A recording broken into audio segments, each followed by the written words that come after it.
같이 한번 인사를 나눕니다. 주님의 은혜가 여러분에게,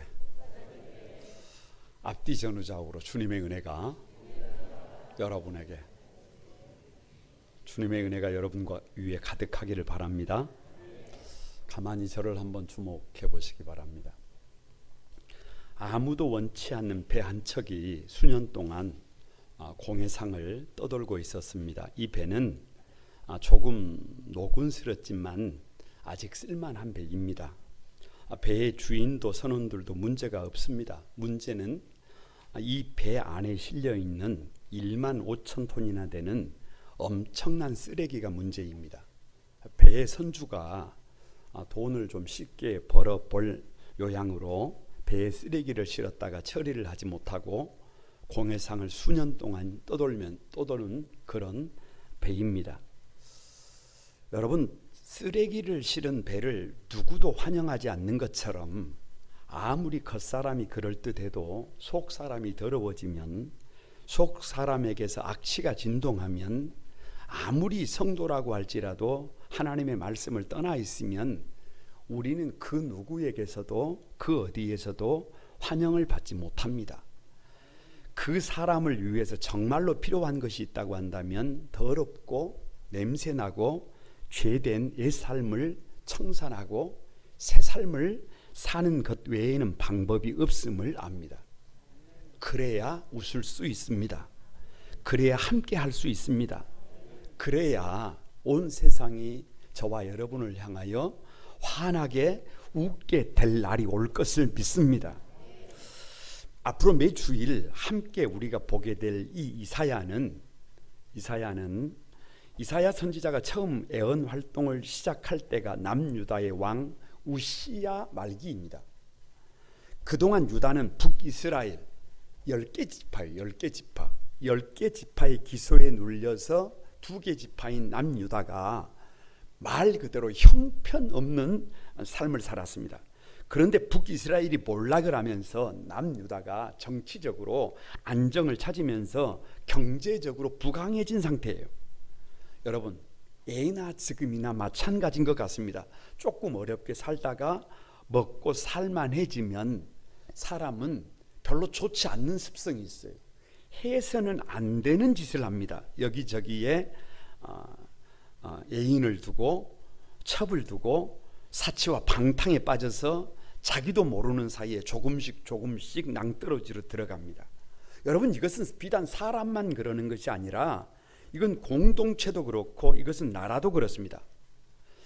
나라는 먹고 살만한데, 나라는 부강한데 우시야 왕이 문둥병에 걸려서 믿습니다.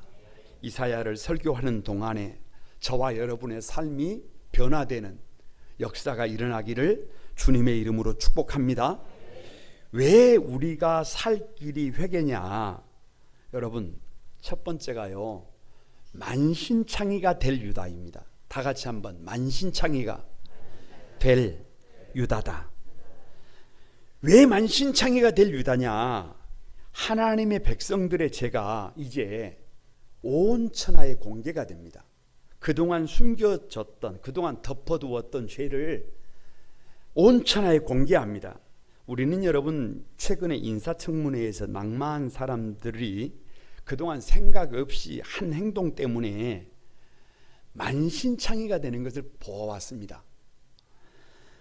마찬가지로 2절에 오늘 2절에 하늘이여 들으라, 땅이여 귀를 기울이라고 합니다. 왜 하늘이여 들으라고 하느냐? 왜 땅이여 귀를 기울이라고 하느냐?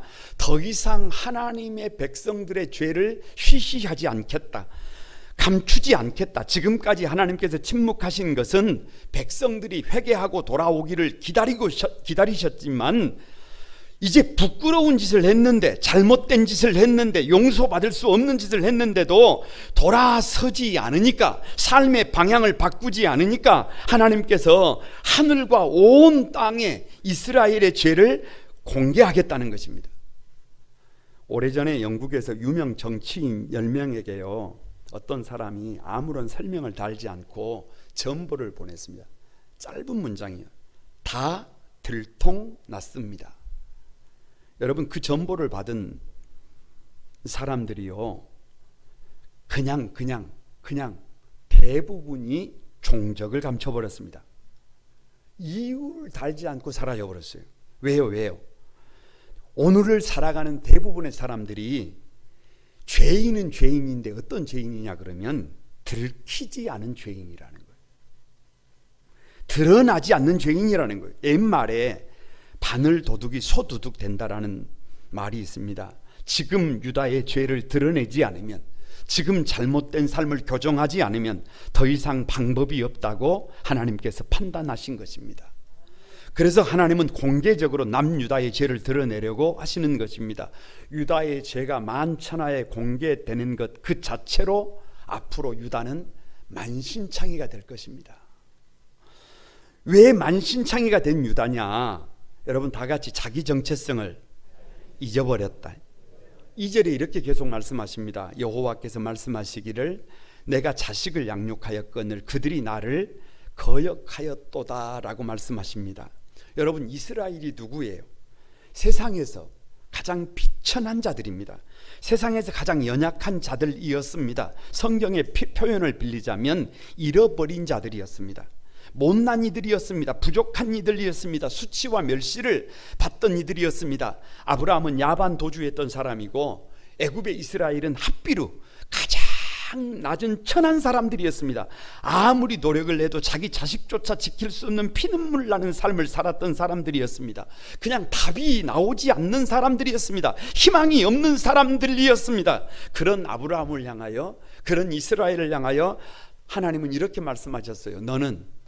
너는 복의 근원이 될지라.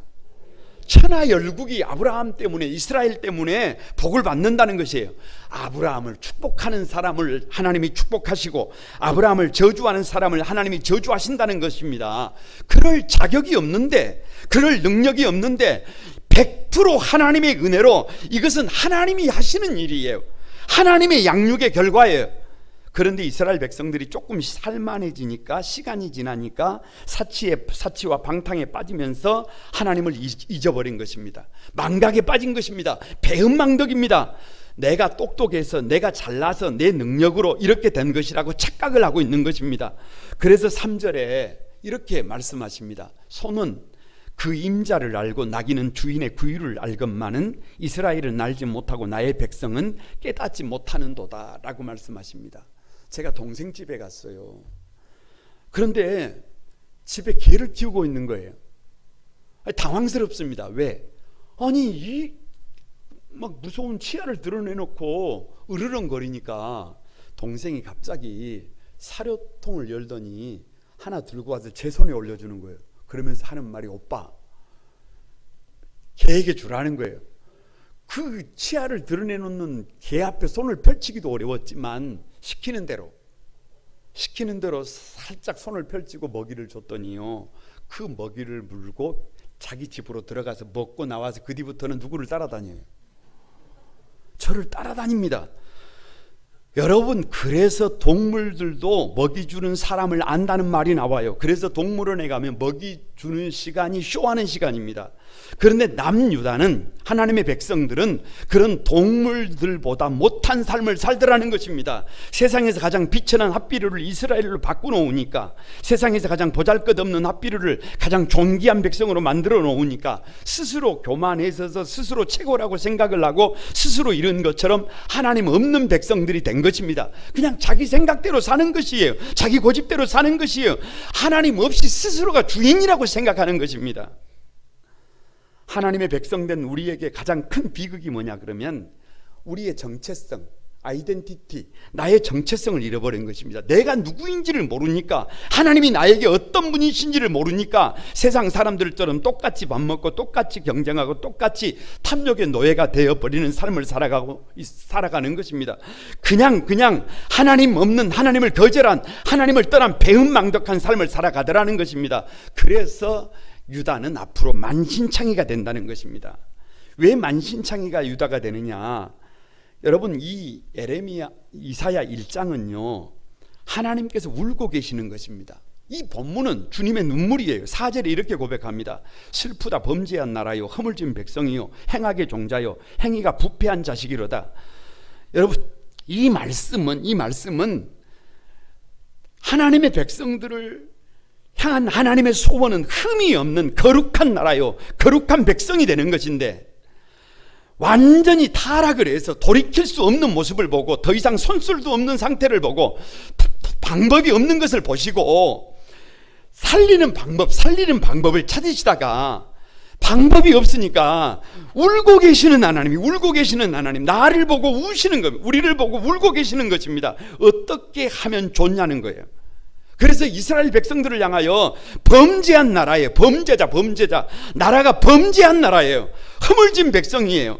여러분, 허물 썩어버려가지고 허물어진 과일을 어떻게 먹을 수가 있습니까? 허물어져 버린, 상해버린 백성을 어디에다가 씁니까? 행악의 종자예요, 종자. 힘을 가지면, 아니 싹을 키워서 꽃을 피우고 열매를 맺으면, 여러분 지금은 보잘것없는 것 같은데 힘을 얻으면 30배 악을 행합니다. 힘을 얻으면 60배 악을 행합니다. 힘을 얻으면 100배 악을 행합니다. 힘을 얻으면 다른 사람들이 피눈물을 흘리고 죽어갑니다. 행악의 종자예요. 부패한 자식이에요. 여러분, 부패한 재료를 어디에 씁니까? 부패한 음식을 어디에 씁니까? 부패한 민족을 어디에 씁니까? 우리 주님께서 그런 범죄한 나라, 허물진 백성, 행악의 종자, 부패한 자식 유다를 바라보면서 지금 울고 있는 거예요. 아파하고 계시는 거예요. 절규하고 계시는 거예요. 하늘을 향하여, 땅을 향하여 목 놓아 우는 것입니다. 여러분, 이것은 하나님의 문제인식이에요. 문제인식. 그래서 5절과 6절에 이렇게 말합니다. 너희가 어찌하여 매를 더 맞으려고 더욱 패역하느냐. 이대로 가면 희망이 없다는 거예요. 다리를 분질러 나서라도 버릇을 고쳐야 한다는 것입니다. 여러분, 3살 버릇이 80까지 간다고 하잖아요. 지금 버릇을 고치지 않으면 영원히 구실을 못한다는 겁니다. 그래서 우시면서, 그래서 절규하시면서, 그래서 문제의식을 가지고 매를 드시는 것입니다. 그래서 사랑하는 유다를 만신창이로 만드는 것입니다. 여러분, 정경비판이라고 있어요. 정경비판. 창세기에서부터 계시록까지 성경이 그냥 있는 것이 아니라 순서가 그럴 만한 이유가 있는 거예요. 그럴 만한 이유가 있어요. 그런데 이사야서 앞에가 뭐냐 그러면 아가서예요. 아가서. 이사야 앞에가 아가서. 왜 아가서냐 그러면 아가서는 하나님의 불같은 사랑이에요. 불같은 사랑. 하나님의 불같은 사랑. 세상에 전지전능하신 하나님이, 무소부재하신 하나님이 계달의 장막. 세상에서 가장 못난 계달의 장막 같은 그 술람미 여인을 향해서 다 같이 네가 최고다, 너밖에 없다. 그래서 자기 전부를 주는 거예요. 그렇게 사랑하기에, 그렇게 귀하게 여기시기에, 그렇게 하나밖에 없으시기에 여러분, 그냥 잘못 가는 것을 용납을 할 수가 없는 거예요. 매를 드시는 것입니다. 다리를 분질러 놓아서라도 사람을 만드시려고 하는 것입니다. 그래서 지금 울고 있어요. 그래서 지금 문제의식을 가지고 있어요. 그래서 이스라엘을 만신창이로 만들어서라도 새롭게 만들겠다는 거예요. 왜요? 지금 모습으로는 미래가 없다는 거예요. 그래서 7절과 8절에 우리가 소돔 같고 고모라 같았으리로다 라고 합니다. 여러분, 소돔이 어떻게 됐어요? 고모라가 어떻게 됐어요? 여러분, 일장춘몽이에요. 불과 유황이 쏟아져서 하루아침에 소돔과 고모라가 오프되어 버렸습니다. 그래서 하나님께서 유다의 미래의 모습을 보여주시는데, 이 발바닥에서 머리에서 발바닥까지 성한 곳이 없어서 상한 것과 터진 것과 새로 맞은 흔적뿐이거늘 만신창이가 되는 거예요. 만신창이가 도저히 눈을 뜨고 볼 수 없는 처참한 상태예요. 왜요? 왜? 여러분, 만신창이가 되어야 변화를 시도한다는 거예요. 만신창이가 되어야 회개한다는 거예요. 그래야 다시 산다는 거예요. 그래야 만신창이가 되어야 여러분 새 삶을 생각한다는 거예요. 그래서 만신창이가 되는 그 유다를 보고 하나님이 울고 계십니다. 여러분, 가슴에 손을 한번 얹어보세요. 이렇게 한번 나 스스로에게 말해 보시기 바랍니다. 꼭 만신창이가 되어야 하느냐, 춘기라, 꼭 만신창이가 되어야 되느냐. 지금 만신창이일지라도 죄에서 돌아가서는 것이 우리가 살 길이다. 우리가 살 길이다. 회개가 사는 길이다. 여러분 옆 사람에게 회개가 사는 길이다. 돌아서는 것이 사는 길이다. 주님의 음성으로 듣는 여러분이 되시기를 바랍니다. 왜 하나님의 백성 유다를 만신창이로 만드느냐? 여러분 다 같이 한번 성애와 아울러 악을 행하기 때문이다. 누가요? 다른 사람이 아니라 내가 성애와 함께 악을 행하는 유다예요. 악을 행하는 사람이에요. 왜 그렇게 됐느냐? 하나님의 말씀을 듣지 않기 때문입니다. 여러분 10절을 한번 보세요. 너희 소돔의 관원들아 여호와의 말씀을 들을지어다. 너희 고모라 백성아 우리 하나님의 법에 귀를 기울일지어다 라고 말씀하십니다. 여러분 이것은 모욕이에요. 모욕. 이것은 이스라엘 백성들에게 모욕. 왜냐? 지금 하나님의 백성들입니다. 그런 성도들을 향해서 이 땅에서 가장 도덕적으로 타락했던 소돔과 고모라 백성들과 같다는 것이에요. 그렇게 비난하는 이유가 뭐냐 그러면 예배 드리는 것 말고는, 기도하는 것 말고는 소돔과 고모라 백성들과 똑같은 사람들이더라는 거예요. 가장 도덕적으로 타락했던 소돔과 고모라 사람들과 오늘 이 시대의 성도들이 조금도 다를 바가 없더라는 것이에요. 이스라엘 백성들의 문제가 뭐냐? 오늘 우리에게 문제가 뭐냐? 주일을 성수해서 예배하며 기도하고 있습니다. 그런데도 불구하고 뭐가 문제냐? 예배는 드리는데 형식은 있는데 껍데기는 있는데 내용이 없더라는 거예요. 그 내용이 뭐예요? 말씀을 듣지 않는다는 거예요. 여러분 구약의 백성들이 짐승을 잡아서 제사를 드리고 뭔가를 달라고 기도를 하는데 귀는 닫아버렸어요. 하나님의 말씀에는 귀를 닫아버렸어요. 그래서 마지막에 여호와의 말씀을 들을지어다, 하나님의 법에 귀를 기울일지어다. 하나님께서 보실 때 해법이 뭐라는 거예요? 말씀을 들어야 된다는 거예요. 여러분 왜 개혁교회가 예전 중심이 아니라 예배를 말씀 중심으로 바꿔버렸는 줄 아세요? 수천 마리 수만 마리 가축을 잡으면 여러분 그걸 어디에다가 씁니까? 수만 번 절을 하면 그걸 어디에다가 씁니까?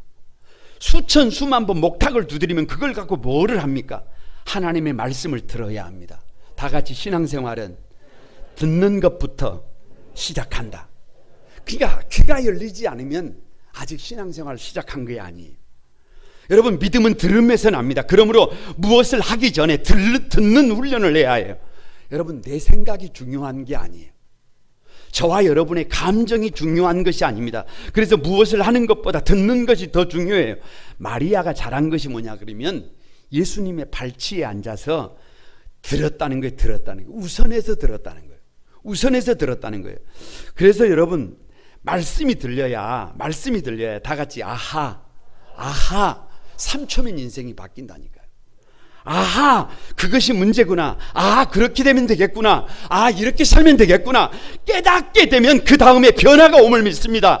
그 다음은 새 삶으로 하나님께 영광을 돌리게 될 것을 믿습니다. 그런데 이스라엘 백성들에게 레부쉐마가 없어요. 듣는 마음이 없어요. 들으려고 하는 마음이 없어요. 그냥 자기 고집대로 살아요. 자기 생각대로 살아요. 자기 감정대로 살아요.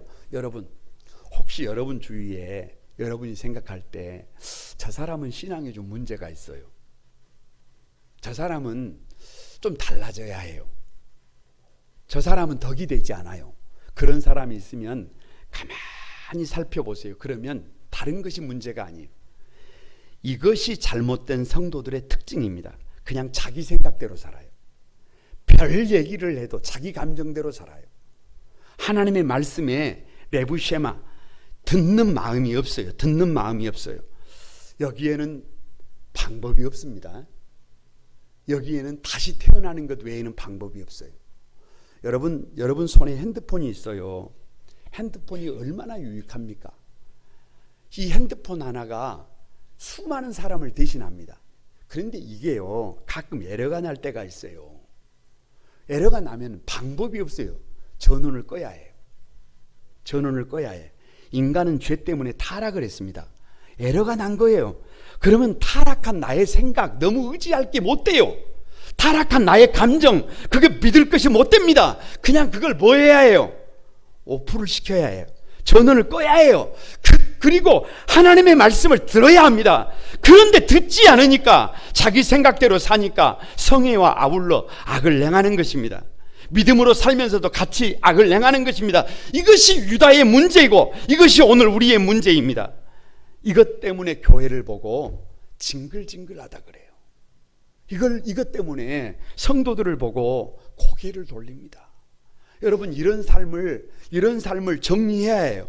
이 삶에서 새로운 삶으로 저와 여러분이 결단을 해야 합니다. 왜 성의와 아울러 악을 행하는 것이냐? 제사를 통해 죄 없는 짐승만 잡았기 때문에 그래요. 여러분 11절을 한번 보시기 바랍니다. 너희의 무수한 재물이 내게 무엇이 유익하뇨라고 말씀하십니다. 더 이상 유익이 없다, 기쁨이 없다, 더 이상 내가 원하는 것이 아니다. 왜요? 더 이상 짐승을 잡아서 드리는 것을 원치 않는다. 짐승을 잡아서 짐승의 목을 끊고 짐승의 껍질을 벗기고 짐승의 각을 떠서 짐승을 태워 하나님 앞에 올려드렸던 이유가 뭐냐? 죄를 지은 건 나예요. 죄를 지은 건 나 때문에 짐승이 죽는 것입니다. 흉악한 죄인인 나 때문에 짐승이 각이 떠지는 거예요. 목이 끊어지는 거예요. 도무지 방법이 없는 나 때문에 짐승을 대신해서 태워서 드리는 것입니다. 왜요? 깨달으라고. 나라는 존재 때문에 짐승이 죽는 것입니다. 나라는 존재 때문에 짐승이 각이 떠지는 거예요. 나라는 존재 때문에 짐승이 불태워지는 거예요. 그러면 아파해야 해요. 그러면 자신의 죄를 볼 수 있어야 해.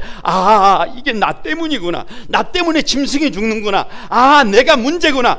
내가 새로워져야 되겠구나. 자신의 죄에서 돌아서야 합니다. 자신의 죄에 대하여 부끄러워해야 합니다. 자신의 죄에 대하여 탄식해야 합니다. 죄에 대하여 처절하게 거절을 해야 해요. 죄에 대하여 미워해야 해요. 자신의 죄에 대하여 그 모양이라도 버려야 합니다.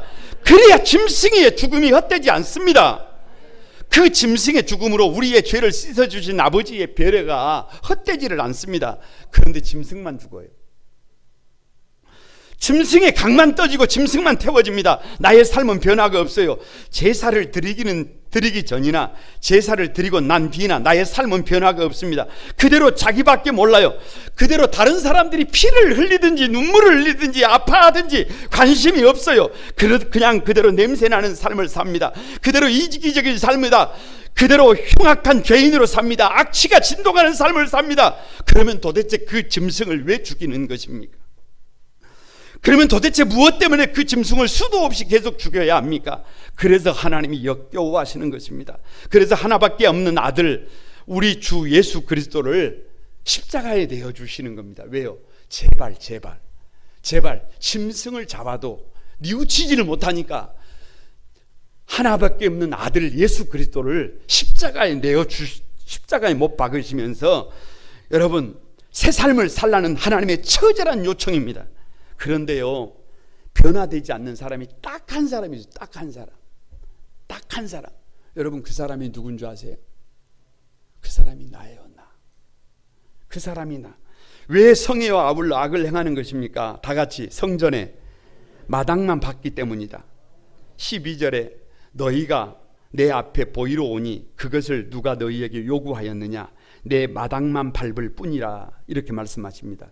여러분 다시 말씀드리지만 우리가 제물을 드리는 것은, 제물을 잡아 단 위에 올리는 것은 죄인이 나 때문에 제물이 죽어야 한다는 처절한 고백과 함께 옛사람은 죽고 새 삶을 살겠다는 결단이에요.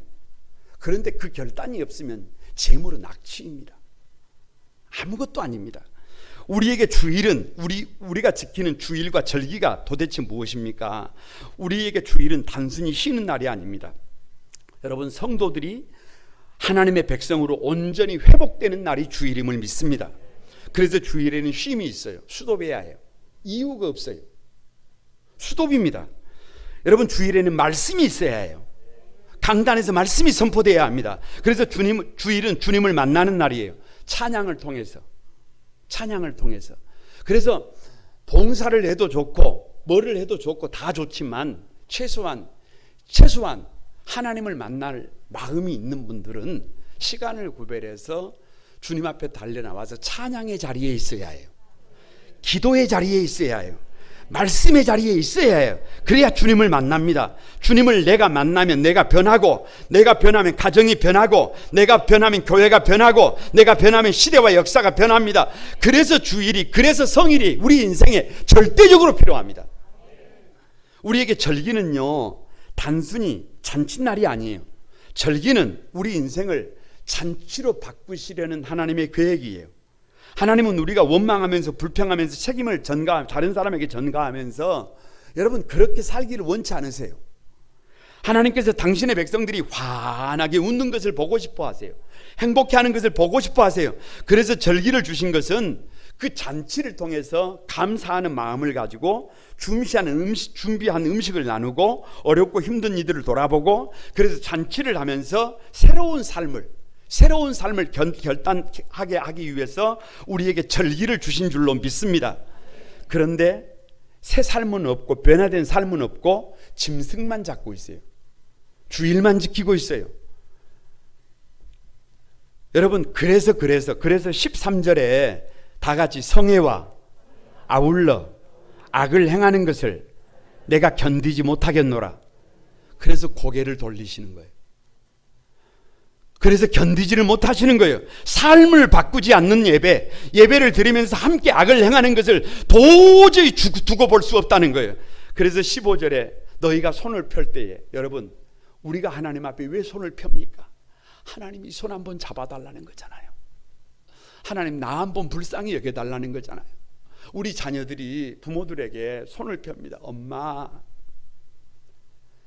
우리가 그런 거, 우리 자녀들이 손을 펴는 것처럼 우리가 하나님 앞에 손을 펴니다. 하나님께 도움을 요청하는 거예요. 그런데 하나님이 말씀하세요. 내가 눈을 가리고 외면한다는 거예요. 듣지 않는다는 거예요. 왜요? 너희가 많이 기도할지라도 내가 듣지 아니하리니 이는 너희의 손에 피가 가득함이라. 주님이 울고 있어요. 주님이 울고 있어. 말 못하는 짐승이 울부짖는 것처럼 우리 주님께서 우리에게 변화된 삶을 간절히 요청하는 처절한 절규의 절규. 하나님께서 지금 나 때문에 울고 있는 겁니다. 나 때문에 아파하고 있는 것입니다. 여러분 다시 한번 가슴에 손을 얹읍시다. 듣는 마음 없이, 다 같이 듣는 마음 없이 예배만 들어서는 방법이 없습니다. 듣는 마음으로 귀를 열고 마음을 열고 삶을 바꿉시다. 우리도 한번 가치 있는 삶을 살아봅시다. 우리도 한번 성도다운 삶을 살아봅시다.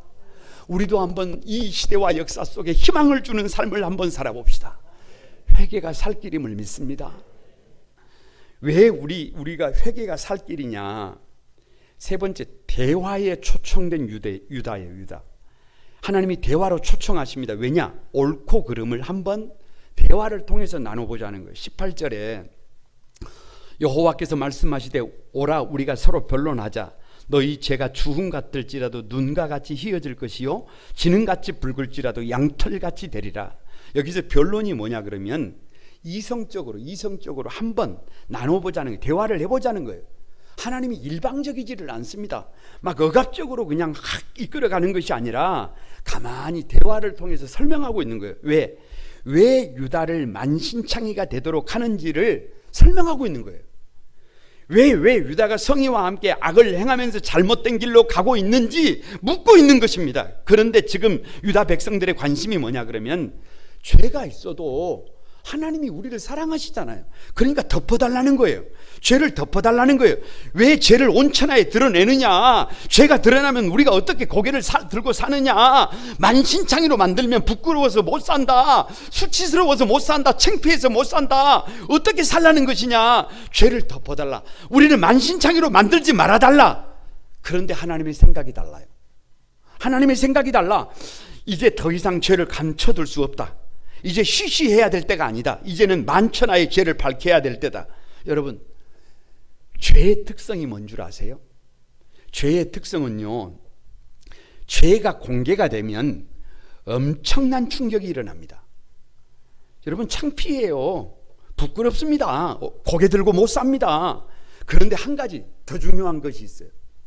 죄가 드러나면, 죄가 공개가 되면 다 같이 죄는 더 이상 힘을 쓰지 못한다. 죄는 언제 힘을 쓰느냐 그러면 숨겨져 있을 때, 감춰져 있을 때, 드러나지 않을 때, 그때는요 죄가 우리를 가지고 놉니다. 죄가 우리를 가지고 놀아. 그래서 죄는 숨겨진 것이 무섭지, 죄는 드러나는 것은 무섭지 않아요. 일단 죄가 드러나면, 빛 가운데로 나오면 더 이상 죄는 힘을 못 씁니다. 그래서 죄를 끝내기 위해서 우리 안에 있는 주홍 같은 죄를 눈과 같이 희게 하기 위해서 우리 안에 있는 지능같이 붉은 그 죄를 양털같이 깨끗하게 하기 위해서, 흉악한 죄의 결박을 풀어내기 위해서 우리의 죄를 만천하에 공개하는 것입니다. 이것이 하나님의 절규예요. 이것이 하나님의 절규. 사랑함에도 불구하고 우리의 죄를 만천하에 공개할 수밖에 없는 하나님의 아픈 마음을 한번 나눠보자는 거예요. 왜 대화를 초청하느냐? 다 같이 순종하면 땅의 아름다운 소산을 먹는다. 19절을 한번 보세요. 너희가 즐겨 순종하면 땅의 아름다운 소산을 먹을 것이요. 지금 만신창이가 되어 있어도요, 지금 죄가 다 공개가 돼가지고 우리 인생이 다 헝클어져 버렸을지라도요, 부끄러워서 고개를 들 수 없을지라도요, 레부쉐마 듣는 마음을 가지고 하나님의 말씀에 순종하면 땅의 아름다운 소산을 먹는다요. 여러분 다 같이 지금부터라도 하나님의 말씀에 순종하겠습니다. 지금부터라도 귀를 열고 마음을 열고 하나님의 말씀에 아멘으로 받으라는 거예요. 그러면 그 밑에 나와 있어요. 순종하기만 하면 대적을 하나님이 갚으신다. 대적을 갚은대요. 우리 손에 더러운 것들을 깨끗하게 씻어주신대요. 우리의 재판관을 회복시키시고 우리의 모사를 회복시키시고 우리를 의의 성으로 만들고 신실한 거울로 다시 회복시킨다는 것입니다. 다른 방법이 없어요. 하나님의 말씀으로 아멘으로 화답하면 그것으로 족합니다. 다시 한번 지금이라도 레브쉐마, 귀를 열고 마음을 열고 하나님의 말씀으로 아멘으로 순종하여 여러분 우리의 삶을 바꿔냅시다. 성경은요, 선택의 책이 아니에요. 여러분 눈이 여기 있잖아요. 코가 여기 있잖아요. 입이 여기 있잖아요. 지들이 있고 싶어서 있는 게 아니에요. 하나님이 그렇게 만들어 놨어요. 하나님이 저와 여러분의 삶의 자리에 세워주신 것입니다. 선택이 아니에요. 선택 같지만 선택이 아닙니다. 그냥 순종하고 마음을 열고 나를 이 자리에 세워주신 그 하나님 앞에 이제 결단하고 아멘으로 순종하여 영광을 돌리는 여러분이 되시길 바랍니다. 여러분 그러나 기억해야 해요. 다 같이 거절하면, 배반하면 칼에 삼켜진다. 20절 보시기 바랍니다. 20절. 너희가 거절하여 배반하면 칼에 삼켜지리라. 순종하면 답이 나오는데, 아멘하여 화답하면 방법이 있는데, 살 길이 있는데, 새 삶이 있는데, 거절하면 칼에 삼켜진다는 거예요. 왜요? 탄식으로 나와 있어요. 탄식. 어찌하여 신실하던 성읍이 창기가 되었느냐. 하나님의 은혜를 망각한 거예요. 어찌하여 정의가 가득한 성읍의 살인자들 뿐이냐. 하나님의 말씀을 떠난 거예요. 어찌하여 하나님의 백성들의 은이 찌꺼기가 되느냐. 나에게 가장 소중한 것이 세상에서 가장 멸시받는 것이 되느냐. 어찌하여 포도주에 물이 섞여버렸느냐. 여러분 하나님을 만물의 찌꺼기로 여기니까 우리도 그렇게 찌꺼기가 된다는 것입니다. 어찌하여 나라의 고관들은 패역하고 도둑들과 짝하며 뇌물을 사랑하고 고아와 과부를 모른 척하고 있느냐. 하나님을 거역하면 뿌린 대로 거둔다는 것입니다. 여러분 다시 한번 가슴에 회개밖에 살 길이 없다. 회개밖에 살 길이 없다. 회개해서 사람답게 살아보자. 거룩한 구만 소망의 가족 여러분, 쓰레기로 가득 채워진 배를 누구도 원치 않는 것처럼 저와 여러분이 성도라고 할지라도 옛사람으로 가득 채워져 있다면, 악취가 난다면, 썩은 냄새가 난다면, 죄로 가득하다면, 돌이키지 않는 죄인으로 만족한다고 한다면 세상 그 누구도 저와 여러분을 환영하지 않습니다. 여러분 같이 사는 사람들에게 웃음을 줄 수 없습니다. 예수 믿고 새 삶을 한번 살아봐야 되지 않겠습니까? 변화되어야 되지 않겠습니까? 더 이상 나 때문에 사랑하는 사람들이 피눈물을 흘리는 삶을, 그 역사를 이제는 끝내야 되지 않겠습니까? 사랑하는 가족들에게 따뜻한 미소를, 나 때문에, 저와 여러분 때문에 사랑하는 사람들이 웃는 세상을 한번 만들어 봐야 되지 않겠습니까? 아니 나 때문에 자기의 사랑하는 아들 예수 그리스도를 이 땅에 내어주셔서 십자가에 주셨던 그 주님이 웃으실 수 있도록, 후회하지 않도록 새로운 삶의 주인공들이 우리 한소망에 사랑하는 성도들이 다 되시기를, 특별히 이사야서를 읽어가면서 여러분 저와 여러분의 삶이 거침없이 새로워지기를 주님의 이름으로 축복합니다. 우리 같이 한번 찬양하면서